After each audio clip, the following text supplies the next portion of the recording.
Deadwest. Woo!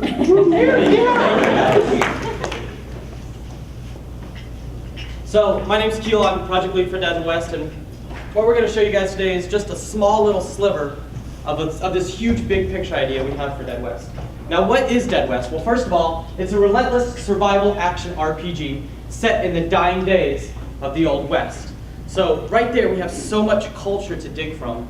We've got this awesome time period of being back in the Western, so, you know, what are some of those iconic things you think of when you first think of the Wild West? Anybody? Cowboys. Cowboys! All right. So, this is our main character, Jack Dixon. Now, Jack Dixon, he's a retired lawman. He spent several years in the Army hunting down criminals, and now he's getting a little bit older and he can't quite do the things he used to. So he's now joined Dr. Ned Carver's traveling circus. And what his role in this carnival is as the gunslinger. You know, he's that trick shot. He can, you know, do all the fancy stuff. And he's also a leader of men. He's not necessarily like the eye-in-the-sky general like you would play like in a Supreme Commander type game. He's he's there in the front lines. He's there with his men. So, if you want to go and advance it. With this gunslinger Jack Dixon, we also have this rich environment of the carnival. And you can see here we have some of those iconic characters, you know, a magician, we have a lion tamer, we have the Siamese twins.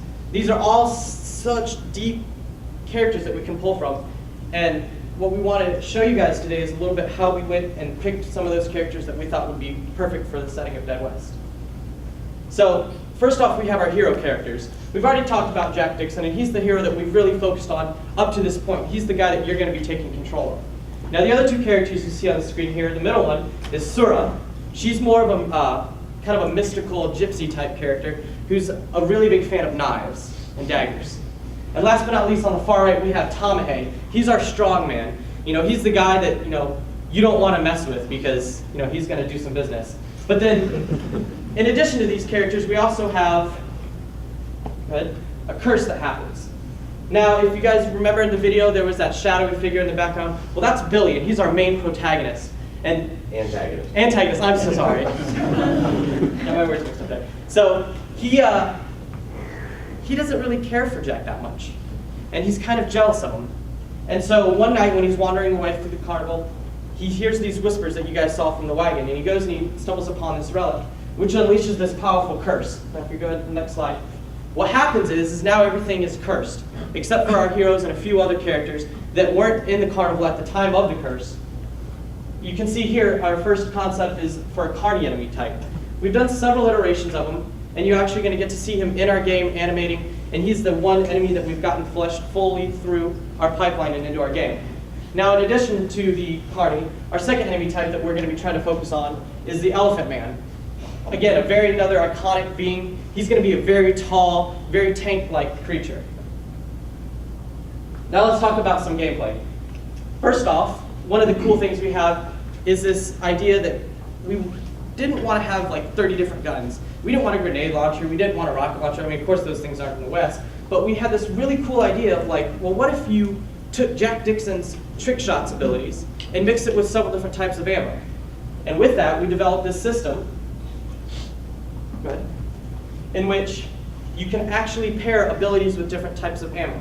And what we've really done with this is we've taken the idea of this 6-shooter gun, as you can see here, and you can actually queue up your different types of ammo.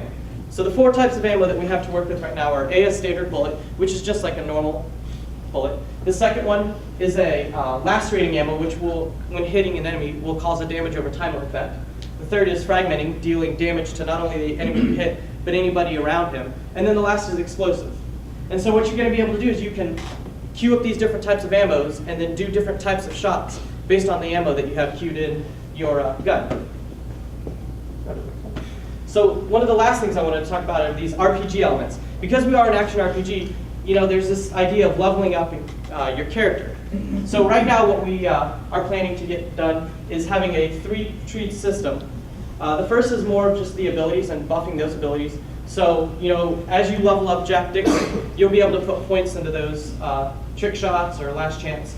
So these are the shot types that you're going to be able to actually see in the game today. Today we have working both fan the hammer and the explosive ammo that you guys are going to see. And then last, these other two trees are a legend, which is more of like a commander tree. So these are going to be buffs that apply to your camp. And then the gunslinger are more abilities that happen towards like Jack himself, increasing critical chance and stuff like that. Now, in addition to leveling Jack Dixon, you're also going to be able to level your wagons. In a typical tower defense, you can build multiple towers, but in Deadwest, you're only giving a set limited amount of towers. And what you do with those towers is very crucial. So what we have planned for the wagons is that you can either make it into a rifle wagon or a triage wagon. And depending on how you level up the wagons will depend on how you want to play the game. Now, in addition to the leveling, we also have implemented a item set to where you can actually purchase additional ammo from a central wagon. And what you're doing in that central wagon is purchasing items, purchasing upgrades, and stuff like that. And then you can also see that Jack Dixon has a character sheet to which you can apply these items. Now, in addition to the towers, you're also going to be able to build secondary defenses. This is our way of substituting building extra towers, things that actually shoot, for things that can slow down or alter the ways enemies come into your camp. So far, what we've come up with conceptually is barbed wire, which you'll actually see a couple fences in the environment. And then we also have the idea of tar and a fireworks barrel. We are in a carnival. It's a big explosion show, so we figured why not have a firework barrel in there as well. So now, last part I want to talk about is scope. So far, we've scoped this project with the current team that we have in mind. And so what we plan to do is have 3 levels fleshed out by the end of this project. Now, the way the mission flow and the game cycle is going to work is each mission will have its own intro cinematic, similar to the one you guys watched this morning, or earlier, with that comic book style. And then it's going to go straight into the mission. Now, each mission is going to have its own individual side mission that's completely optional to the player. Now, this is going to be a high-risk, high-reward situation where if you do this side mission, it's only going to make you better. And if you don't choose to do the side mission, well, then it's kind of your loss. And then last but not least is after the mission is over, which takes place during the nighttime, you're going to actually be going into the day camp. And that's where you're going to be able to purchase additional ammo, additional items, and upgrade Jack Dixon. Now, each mission we've kind of fleshed out. The first one that you guys are going to see today is the greatest show on earth. That's what we've titled this mission. It's going to be post-curse. So Jack's coming back into camp and it's all in ruins. And he's kind of trying to figure out what's going on. Now, the other 2 missions we have is first is the ruins level, which is going to be kind of more of a escort mission in where you have to travel from one end of the map to the other, both moving your camp and stopping them at the same time to defend off hordes of carnies. And last but not least is we wanted to take the environments in a completely different direction and do a level in Donner Pass, which would be awesome because it'll be covered in snow, and Donner Pass itself has a lot of lore to it. And so now what we're going to do is Steve's going to pilot our demo for a little bit, and then I'm going to invite Mary and Pat and Steve up here to talk a little bit and field some questions. So if you don't know me, I'm going to let you watch this for a little bit, but my name's Pat Dietz. I'm the design lead for Deadwest. And what you're seeing here is really a prototype of our shooting mechanic and the camp mechanics that go into Deadwest, which is a lot of our core gameplay. That was just, we'll get into that in a second. Steve can do it again. There's our protagonist, Jack Dixon. Dixon is not your John Wayne cowboy, he's your Clint Eastwood cowboy. He's gritty, he's tough, and he's down here trying to help his camp survive an onslaught of carnies for the first time. You'll see our most prolific villain, our enemy type, the carnies coming after Jack and the wagons in the camp. And right now, you'll notice that one of the things we really went for with the design was to try to get into the shoes of Jack Dixon. He's a gunslinger. His primary weapons in the show are 6-shooters. So we have this 6-shooter mechanic that Keel explained earlier, where you can load the cylinder of your 6-shooter with various types of ammo, and then combine those ammo types with abilities, trick shots, and fanning the hammer in the Old West. Something that was never really done for accuracy, but for show, was to hold back the trigger and then just fan your hand over the hammer of the gun, allowing for a really, really fast barrage of all the bullets in your cylinder. And Steve's just demonstrated that now. The longer you hold down the button on that particular ability, you'll see an arc come up and slide in. That allows you to focus that shot, or just give you a wide spray of attack. And that's just one of the combinations we have. You can do a fan the hammer with explosive shots. You can do that with lacerating ammo, and the other abilities work in the same way. So it allows you to set up several tactical functions. Now, what's not in this demo, and what we're moving towards, is how you actually use your secondary defenses and your camp defenses to help fend off the oncoming horde. Right now, you'll see that we have wagons are shooting at the carnies. You can move over to one of the wagons, and you can see it, how it's trying to help Jack fend off all of these carnies.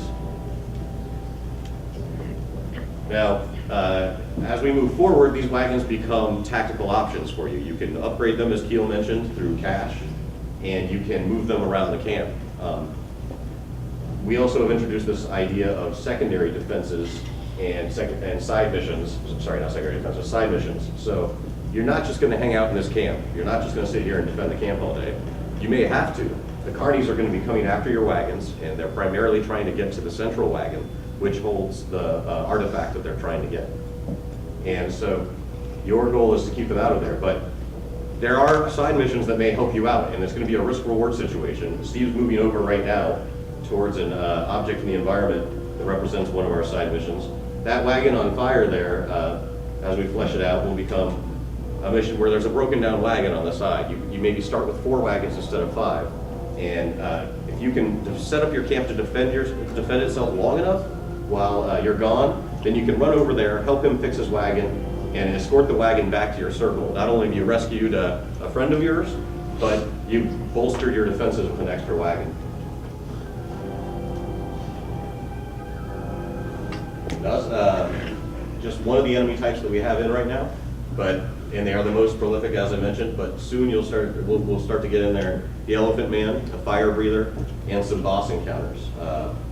We have 3 levels outlined that Keel showed off, and they all have a different flavor to them. In the standard Deadwest gameplay, you have a wagon circle, you have to defend it and balance that against the side missions and the waves of enemies that are coming at you. In the second mission, you have to actually move your wagon caravan from the east part of Anasazi Ruin Canyon to the west part of it. And the entire canyon is littered with carnies and baddies. So you're going to have to time it properly so you stop, defend, pick up camp, move a little further, stop, defend, and hopefully get yourself all the way there to the end.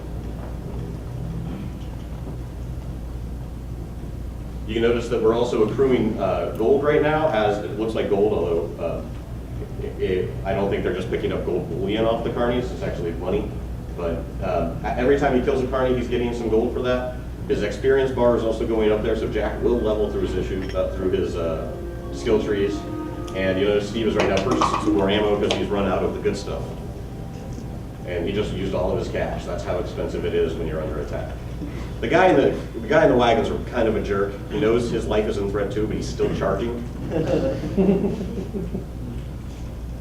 And you'll notice on the right side of the UI there, you'll see the 4 secondary defenses, which aren't implemented yet, but will change the way this game plays. So we start to overwhelm the player with more and more enemies.